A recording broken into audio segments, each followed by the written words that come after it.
NTV বরাবরই বাংলাদেশের যে কটা টিভি আছে সব টিভির মধ্যে নিজেকে এক্সেপশন হিসেবে গড়ে তুলেছে। এনটিভি ব্যবসায়ীদের কথা বলে, গণমানুষের কথা বলে, দেশের কথা বলে। এনটিভি এখন যৌবনে পদার্পণ করছে।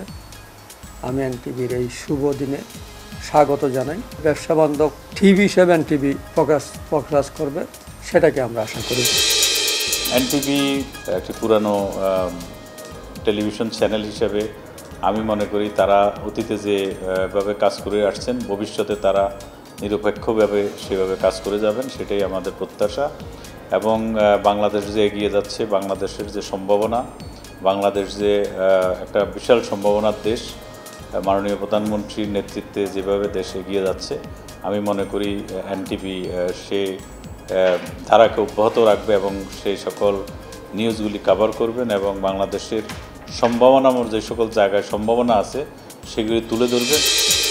সময়ের সাথে আগামীর পথে এই প্রতিপাদ্যকে ধারণ করে এনটিভি প্রতিষ্ঠা লগ্ন থেকে বৈচিত্র্যপূর্ণ ও রুচিশীল অনুষ্ঠানমালা এবং বস্তুনিষ্ঠ সংবাদ পরিবেশন করে আসছে।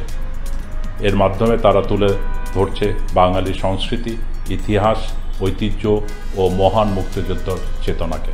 আমি আশা করি জনসাধারণের মাঝে স্বাস্থ্যবিধি মেনে চলাসহ করোনা বিষয়ক সচেতনামূলক প্রচারণার লক্ষ্যটি এনটিভি কর্তৃপক্ষ বিশেষ উদ্যোগ গ্রহণ করবেন।